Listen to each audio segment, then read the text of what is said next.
اور جرأت و بہادری میں خوب کمال دکھا چکے تھے، آسان نہ تھا۔ اب مسئلہ یہ تھا کہ اگر قصاص کا حکم دیتے تھے امین الملک الگ ہو جاتا، اور اگر اس کا التوا کرتے تو سیف الدین نے الگ ہونا تھا، اور امین الملک سے معافی مانگنے کی بھی امید نہ تھی، جبکہ سیف الدین سے معاف کرنے کی بھی توقع نہ تھی۔ اس لیے حالات مکمل طور پر الجھے ہوئے تھے، جبکہ سیف الدین اگراق کے ذہن میں تھا کہ امین الملک سلطان کا ماموزاد ہے، اس لیے انصاف کی امید بے سود ہے۔ اس طرح اس نے اپنے لشکر کو لے کر علیحدگی کا فیصلہ کر لیا۔ جب سلطان کو اطلاع ملی کہ سیف الدین اگراق کا لشکر چھوڑ کر جا رہا ہے تو اس نے ان کے پاس آ کر بڑی سمجھانے کی کوشش کی کہ حالات کی نزاکت کا حوالہ دیا اور کہا کہ اس کو سمجھو۔ سیف الدین وقتی طور پر واپس آ گیا، لیکن رات کے پچھلے پہر وہ اپنے بڑے لشکر کو لے کر ننگرہار کی طرف کوچ کر گیا،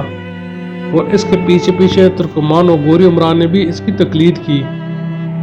جب صبح اٹھ کر سلطان نے دیکھا تو اسے اندازہ ہوا کہ حالات کس نیچ سے کس نیچ پر پہنچ گئے تھے۔ اب خیمہ گاہ خالی پڑی ہوئی تھی،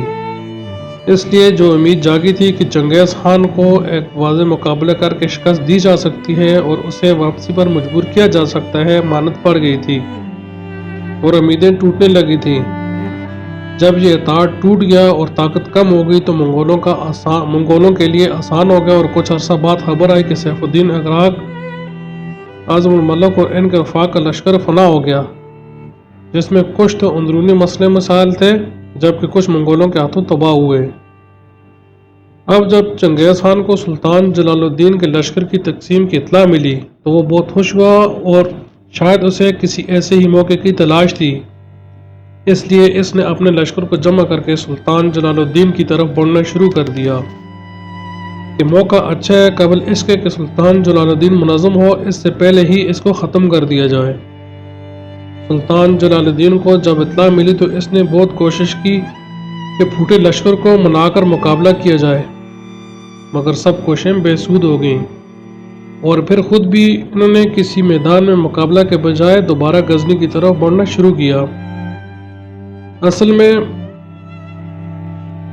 میں ان کی کوشش تھی کہ کسی طرح خود بھی اس لشکر سے مل کر انہیں منانے کی کوشش کی جائے گی، ورنہ نہیں مانتے یا نہیں ملتے تو دریا سندھ کو پار کر کے وقتی طور پر منگولوں سے بچا جا سکتا ہے۔ سلطان ان دنوں بیمار بھی تھے اور ان کو منع کیا گیا تھا کہ سفر نہ کریں اور نہ چلے پھریں، مگر اب اس کے بغیر چارہ نہیں تھا، اور نہ لشکر کو قیادت کے بغیر چھوڑا جا سکتا تھا۔ سلطان نے ایک عام سپاہی کی طرح چلنے کا فیصلہ کیا، اور اللہ کا کرنا ایسے ہوا کہ اس سفر کے دوران بجائے وہ مزید بیمار ہوتے صحت یاب ہو گئے۔ چنگیز خان، جس نے اسلامی لشکر میں پھوٹ کا فائدہ اٹھا کر تعاقب شروع کیا تھا، نے اس بات کو سب سے زیادہ یقینی بنانے کی کوشش کی کہ یہ لشکر دوبارہ کسی صورت ایک دوسرے سے نہ مل سکیں، اس لیے اس نے جگہ جگہ اس کی ناکہ بندی کر دی تھی۔ اور جب چنگیز خان غزنی پہنچا تو اسے معلوم پڑا سلطان جلال الدین 5 دن پہلے ہی اپنے لشکر کے ساتھ نکل گیا۔ اسے اندازہ ہوا کہ وہ تو بہت دور نکل گیا ہوگا، لیکن چنگیز خان کے پاس اپنے سب سے سخت دشمن سے جان چھڑانے کا اس سے اچھا موقع اور نہیں آ سکتا تھا، کیونکہ ایک تو اسلامی لشکر ٹولیوں میں بٹ گیا تھا اور سلطان کے پاس بہت کم لشکر تھا، جبکہ اس نے بھی منگولوں کا ایک جمع غفیر جمع کر لیا تھا،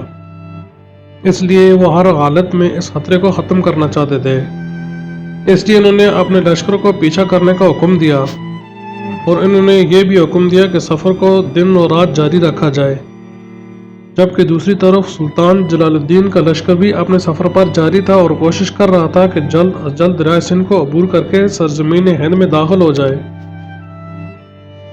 سلطان جلال الدین نے پشاور کے بجائے شمال مشرق کی طرف دریائے سندھ کا سفر اختیار کیا، اور ان کی کوشش یہی تھی کہ سرزمین ہند کے بادشاہ شمس الدین التمش سے مدد کی درخواست کی جائے۔ چنگیز خان بڑا شاطر انسان تھا، وہ ان حالات کو سمجھ گیا، اور اس کا پورا زور اسی پر تھا کہ اسے کسی صورت دریا عبور نہ کرنے دیا جائے۔ چنگیز خان کا لشکر قریب سے قریب تر آتا جا رہا تھا، اور ان کا ہر اول دستہ بالکل قریب آ گیا۔ سلطان کو جب اطلاع ملی تو اس نے رات کے پہر اس ہر اول دستے پر حملہ کر دیا۔